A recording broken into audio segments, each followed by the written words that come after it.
மூணாவது promo release பண்ணிருக்காங்க. So இந்த மூணாவது ப்ரோமோலையும் யாரு வில்லன் அப்படின்னு பார்த்தீங்கன்னா நம்ம அருண் தான், டப்பா அருண் தான். எனக்கு புரியவே இல்லைங்க, எப்படிங்க 3 ப்ரோமோலையும் ஒரே ஒருத்தன் வந்து கத்திக்கிட்டே இருக்கான். எனக்கு தெரிஞ்சு கத்தி கத்தி அதை ஹார்ட் அட்டாக் தான் வந்துட போகுதுரா அப்படின்னு நம்ம சொல்ல தோணுது.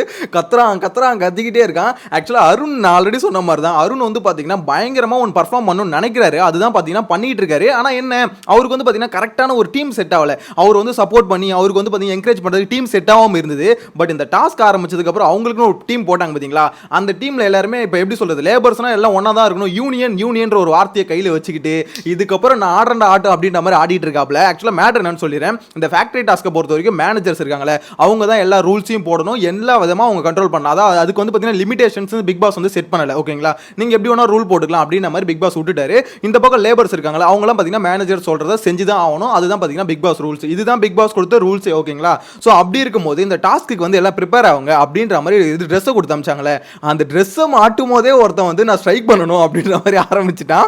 ஆக்சுவலாக அந்த ட்ரெஸ் வந்தோடனே பார்த்தீங்கன்னா அருண் வாயிலேருந்து அந்த மொதல் வார்த்தை என்னன்னா, நம்மளாம் ஒர்க்கர்ஸ் நாட் அ பெக்கர்ஸ் அப்படின்ற மாதிரி. டே இன்னும் எதுவுமே பண்ணலையடா, பண்ணதுக்கப்புறம் ஏதாவது பண்ணுறா அப்படின்ற மாதிரி தான் சொல்ல தோணுது. ஆக்சுவலாக இப்போ செகண்ட் ப்ரோமோல வந்து இதில் ஒரு ஃபைட், அது லைவ்ல இப்போ தான் முடிஞ்சுது. அந்த லைவ் முடிஞ்சதுக்கப்புறம் தான் ஆக்சுவலாக பார்க்கும்போது எனக்கு என்ன தெரியுதுன்னா, ஓகே ஆக்சுவலாக இன்னும் பிரச்சனை வந்து ஆரம்பிக்கவே இல்லை, பெரிய பிரச்சனை எதுவுமே வரல. வரதுக்கு முன்னாடியே பார்த்தீங்கன்னா அருண் வந்து ஒரு பிரச்சனை பண்ணணும் அப்படின்ற மாதிரி முன்னாடி முட்டிக்கிட்டு வந்து நிற்கிறாப்ல. அதுதான் பார்த்தீங்கன்னா இங்கே பெரிய பிரச்சனை ஆகிட்டு இருக்கு. இல்லைனா கொஞ்சம் ஸ்மூத்தாக போயிட்டு அதுக்கப்புறம் தான் பார்த்தீங்கன்னா பிரச்சனை ஸ்டார்ட் ஆகும். எனிவேஸ் நம்மளுக்கு பார்க்கறதுக்கு எங்கேஜிங்காக தான் இருக்குது, அருணை போட்டு துவைக்கணும் அப்படின்ற மாதிரி எண்ணமும் வந்துக்கிட்டு தான் இருக்குது. அதெல்லாம் பிரச்சனை இல்லை. பட் இருந்தாலும் ஒரு விஷயம் இருக்குல்ல, அதாவது ஒரு விஷயம் இப்போ தான் ஆரம்பிச்சிருக்கு, ஓகே அதெல்லாம் செட் ஆகட்டும், அதுக்கப்புறம் பிரச்சனை பண்ணலாம், ஸ்ட்ரைக் பண்ணு பிரச்சனை இல்லை. அந்த ஸ்ட்ரைக் எப்போ பண்ணணும், ஓகே இப்போ ஃபேக்ட்ரின்னு ஒன்று ப்ராப்பராக ரன் ஆக ஆரம்பிச்சு ரூல்ஸ்லாம் போட்டு வந்ததுக்கப்புறம் அதுக்கப்புறம் எங்களுக்கு இந்த விஷயம் பிடிக்கல அப்படின்னு நம்ம ஸ்ட்ரைக் பண்ணலாம்.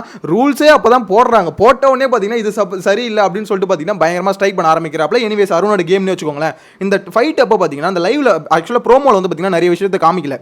இப்போ அருணுக்கும் முத்துக்கும் ஒரு ஃபைட் வந்ததுல, அந்த ஃபைட்டில் நிறைய வார்த்தையை வந்து பார்த்தீங்கன்னா அருண் வந்து எமோஷனலாக போயிடுறாரு. ஒரு டாஸ்க் விஷயமா ஒருத்தவங்க பேசுகிறாங்க அப்படின்னும் போது அந்த டாஸ்க்கை தாண்டி வெளியே வந்துட்டு, இப்போ டாஸ்க்கில் வந்து நீ போட ரூல் தப்பு, ரூல்ஸை மாற்றிட்டு வா அப்படின்னு நிற்கிறது வந்து பார்த்தீங்கன்னா அந்த டாஸ்க்குக்காக ஃபைட் பண்ணுறது. ஓகேங்களா, ஆனால் இந்த டாஸ்க்கை தாண்டி வெளியே வந்து ஃபைட் பண்ணுறது என்னன்னா, உனக்கு வந்து பார்த்தீங்கன்னா பேசி மட்டும்தான், உனக்கு வாய் தவிர ஒன்றுமே இல்லை, உனக்கு வேற ஒரு டேலண்ட் இல்லை இப்படின்ற ஒரு வார்த்தைலாம் வருதுல்ல. ஸோ இது வரும்போது பார்த்தீங்கன்னா டாஸ்க்கை விட்டு வெளியே வந்துடுறான். அவன் எந்த இடத்துல ஒரு ஃபைட்டு நடந்தாலுமே அந்த டாஸ்க்குக்காக அந்த ஃபைட்டை போடுற மாதிரி ஆரம்பிக்கிறான். ஆனால் அந்த கடைசியில் இந்த ஃபைட் எதுக்காக போய் முடியுதுன்னு பார்த்தீங்கன்னா அவனோட வன்மத்துக்கு தான் போய் முடியுது. என்னோட வன்மத்தை நான் காமிக்கணும், அதுக்காக இந்த டாஸ்க்கை யூஸ் பண்ணிக்கிறேன் அப்படின்ற மாதிரி ஃபுல் அண்ட் ஃபுல் மைண்டில் வந்து பார்த்தீங்கன்னா ஏற்றிக்கிட்டு என்னோட வன்மத்தை யார் மேலே எனக்கு வன்மம் இருக்கோ அவங்க எல்லாரையும் பார்த்தீங்கன்னா வச்சு செய்ய போகிறோம் அப்படின்ற மாதிரி டாஸ்க்கை யூஸ் பண்ணிட்டு இருக்கான்.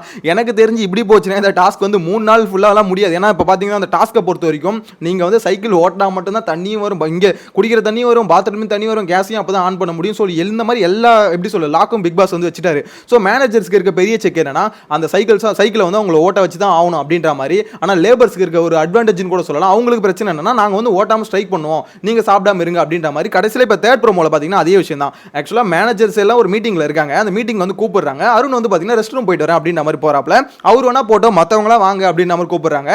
உடனே அவர் வந்து பார்த்தீங்கன்னா நான் இல்லாமல் வரமாட்டாங்க, எங்கள் யூனியன் மொத்தமாக டிசைட் பண்ணிட்டோம், நாங்கள் ஒன்றா தான் வருவோம்னா ஒன்று போயிட்டு வரணும், போகிறதுக்கு அதாவது இப்போ டிஸ்கஷன் உட்காந்தாச்சு மேனேஜர் டீமில். ஸோ அப்படின்னும் போது நீ வந்து உட்காந்து தானே ஆகணும். சரி ஓகே ரெஸ்ட் ரூம் போகிறோன்னா போ, மற்றவங்க வந்து உட்காரல, அதை விட்டுட்டு நாங்களாம் உட்கார முடியாது, வந்தால் ஒன்றா தான் உட்காரும் அப்படின்ற மாதிரி பிரச்சனை ஸ்டார்ட் ஆன உடனே ஃபைனலாக பார்த்தீங்கன்னா முத்துக்குமரன் இது அருண் என்ன சொன்னார், நாங்கள் வந்து சைக்கிள் ஓட்ட மாட்டோம்டா, சரி ஓட்டாமல் இருங்க, அப்போ வீட்டில் வந்து பார்த்தீங்கன்னா எந்த ஃபங்க்ஷனும் ரன் ஆகுது, அவனும் சோறு தின்ன எல்லாம் பட்னியாக கிடங்க அப்படின்னு அவர் போட்டு விட்டான். அவ்வளோதான் சோழி முடிஞ்சுது. இப்படியே 2 பேரும் முறைச்சிக்கிட்டு நின்னா எனக்கு தெரிஞ்சு எவனுக்குமே சோறும் இல்லை தண்ணியும் இல்லை, அப்படியே தான் நிற்கணும். பிக் பாஸ் தான் நடுவில் வந்து ஏதாவது பஞ்சாயத்து பண்ணி வைக்கணும்னு நினைக்கிறேன். இந்த பிரச்சனை வந்து சாதாரணமாக முடியாதுங்க. ஏன்னா இப்போ எவன் கையில் வந்து ஒரு கீ ஒன்று போயிருக்கு தெரியுமா, அருண் கிட்ட வந்து பார்த்தீங்கன்னா ஏதாவது ஒரு ஆப்பர்ச்சுனிட்டி கிடைக்காதா எனக்கு அப்படின்ற மாதிரி காத்துக்கிட்டு இருந்த ஒருத்தனுக்கு வந்து AK-47 கையில் கொடுத்தா எப்படி இருக்கும், அந்த மாதிரி தான் அருணோட ஆக்டிவிட்டிஸ்லாம் இருக்கு. எனக்கு இதுக்கு தாண்டா வெயிட் பண்ணிட்டு இருந்தேன், என்ன ஒர்க்கராக போட்டுட்டீங்களே, இப்போ பண்ணுறேன் பாடுறா புரட்சி அப்படின்ற மாதிரி பார்த்தீங்கன்னா புரட்சியில் இறங்கியிருக்காப்ல நம்மளோட புரட்சி நாயகன். ஆக்சுவலாக புரட்சி நாயகன் இன்னும் என்னென்னலாம் பண்ண போறாருன்னு தெரியல. டப்பா பயங்கரமாக உருண்டுகிட்டே இருக்கு, எங்கே போய் முட்டிக்கிட்டு நிற்க போகுதுன்னு தெரியல. எனக்கு தெரிஞ்சு அவ்வளோதாங்க. நான் தான் ஆல்ரெடி சொன்னேன்ல, அருண் வந்து பார்த்தீங்கன்னா பயங்கரமாக மைண்டில் வந்து செட் பண்ணிட்டாப்ல. ஓகே இந்த டாஸ்க்கை வந்து நம்ம பயங்கரமாக ஒரு புரட்சிக்காக யூஸ் பண்ணணும், எல்லா விஷயத்துலையும் நம்ம புரட்சி பண்ணணும் அப்படின்ற மாதிரி. எனக்கு என்னன்னா உனக்கான ரோல் என்னது, ஒர்க்கரா இல்லை வந்து போராட்டம் பண்ணுற ஸ்ட்ரைக் பண்ணுறதுக்காக உனக்கு ஒரு ரோல் கொடுத்துருக்காங்களா அப்படின்ற மாதிரி தெரியல. ஏன்னா ஒர்க்கர்ன்றது மோஸ்ட்லி அவங்க எப்போ ரொம்ப காம்ப்ளிகேட் ஆகுதோ அப்போ தான் பார்த்தீங்கன்னா ஒரு நார்மல் ஒரு ஃபேக்ட்ரியிலே பார்த்தீங்கன்னா எப்போ அவங்களுக்கு ரொம்ப ப்ரெஷர் அதிகமாகுதோ அந்த சமயத்தில் தான் பார்த்தீங்கன்னா ஸ்ட்ரைக்குன்னு ஒன்று வந்து அனௌன்ஸ் பண்ணுவாங்க. இவங்க வந்து ஃபேக்ட்ரி ஓப்பன் பண்ணி நாள் பூஜை போடுவாங்களா, பூஜை போட்டு கேட்டை ஓப்பன் பண்ண உடனே உள்ள போயிட்டு முதல்ல நான் ஸ்ட்ரைக் பண்றேன் அப்படின்ற மாதிரி சொல்லுவாங்க போல. அது மாதிரி மேனேஜர்ஸ்க்கு வந்து பார்த்தீங்கன்னா பிஹேவ் பண்றது சரியில்லை அப்படின்ற மாதிரி அருண் வந்து சொல்லிக்கிட்டு இருக்காரு. ஸோ இந்த இடத்துல ஓகே, நீங்க வந்து ஒர்க்கரா சொல்றீங்க, எல்லாமே பக்கான்னு வச்சுக்கோங்களேன். ஆனா நீங்க எப்படி சார் பிஹேவ் பண்றீங்க அப்படின்னு ஒரு கேள்வி இருக்குல்ல, அதுக்கு வந்து அவங்ககிட்ட பதிலே இல்லை. எனக்கு என்னன்னா, இப்போ அங்க கூட இருக்காங்க பார்த்தீங்களா, அதுல வந்து பார்த்தீங்கன்னா அருண் கூட சேர்ந்துக்கிட்டு ஒருத்தர் பயங்கரமா துள்ளிக்கிட்டே இருக்காரு. யாருன்னு சொல்லுங்க? ராணவ். நான் ஆல்ரெடி சொன்னல, ராணவ் வந்து பார்த்தீங்கன்னா பயங்கரமா பிரெயின் வாஷ் பண்ணிட்டான் அப்படின்ற மாதிரி. ஸோ ராணவ் வந்து பார்த்தீங்கன்னா ஃபுல் அண்ட் ஃபுல் அகேன்ஸ்டா நிற்கிறான். அவனுக்கு வந்து பார்த்தீங்கன்னா விஜய் சேதுபதி எந்திரிச்சு கேள்வி கேட்டா பேசக்கூட தெரியாது. தேவையில்லாம ஒரு அதாவது எப்படி சொல்றது, சேராத இடத்துல போய் சேர்ந்துட்டடா அப்படின்ற மாதிரி சொல்லுவாங்களே. ஆக்சுவலா பார்த்தீங்கன்னா விஷாலுக்கே தெரியுது இவன் அருண் பண்றதுலாம் கொஞ்சம் தப்பா போய் முடியுது அப்படின்ற மாதிரி. விஷால் ஒரு ஃப்ரெண்டு தானே, டே நீ பண்ண தப்புடா அப்படின்ற மாதிரி சொல்லி ஆஃப் பண்ணணும். அவன் அதையும் பண்ண மாட்டான். அவன் ரொம்ப சைலண்டா இருக்கான். அவனை பொறுத்த வரைக்கும் அருண் ஆடட்டும், அடி வாங்குறானா வாங்கிக்கிடும் அப்படின்ற மாதிரி. என்ன பொறுத்த வரைக்கும் என்கிட்ட வராம இருந்தா போதும்பா, நான் எவ்வளவு சேஃபா இருக்க முடியுமோ அவ்வளவு சேஃபா இருந்துக்கிறேன்பா அப்படின்ற மாதிரி விஷால் இருந்துடுறான்.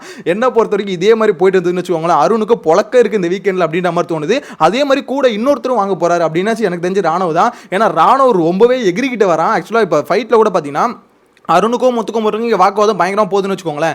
இந்த இடத்துல ஆக்சுவலாக அருண் பொங்கிட்டு வரானோ இல்லையோ, ராணுவ பயங்கரமாக பொங்கிட்டு வரான். டே உனக்கு என்னடா பிரச்சனை அப்படின்ற மாதிரி தான். ஆக்சுவலாக என்னன்னா, ஒரு டாஸ்க்கில் வர காம்ப்ளிகேஷன்ஸ் அந்த டாஸ்க்கை பேஸ் பண்ணி சரி பண்ணணும். ஆனால் அந்த டாஸ்க்கை விட்டுட்டு வெளியே வந்துடுறானுங்க. தீபக் இந்த இடத்துல செமையாக ஒரு ப்ளே பண்ணாரு. என்னன்னா, டாஸ்க் அந்த ரூல்ஸ் புக் இருக்குல்ல, அதை எடுத்துகிட்டு வந்து கையில் நின்றுக்கிட்டு ஆக்சுவலாக படிக்கிறாரு. இந்த மாதிரி இந்த இஷ்யூ வந்து சரி பண்ணுறதுக்கு நான் லெட்டரை திருப்பி படிக்கிறேன் அப்படின்ற மாதிரி அவர் படிக்க பார்த்தீங்கன்னா அருண் வந்து ஒரு பக்கம் வந்து பொங்கிக்கிட்டே இருந்தான். ஆக்சுவலாக தீபக் அந்த வார்த்தையில் சொல்லிட்டாரு, எனக்கும் முட்டிக்கிட்டு நிற்க தெரியும்னா அதாவது என்னாலையும் முட்டிக்கிட்டு நிற்க முடியும், நான் அதுக்கு ரெடி தான். இப்போ இந்த இஷ்யூ நான் சரி பண்ணணும்னு சொல்லிட்டு நினைக்கிறேன். ஆனா நீங்க இதே மாதிரி பண்ணிட்டு இருந்தீங்கன்னா கடைசியில் 2 பேரும் முட்டிக்கிட்டு தான் நிக்கணும் அப்படின்ற மாதிரி சொல்லி முடிச்சிட்டாப்ல.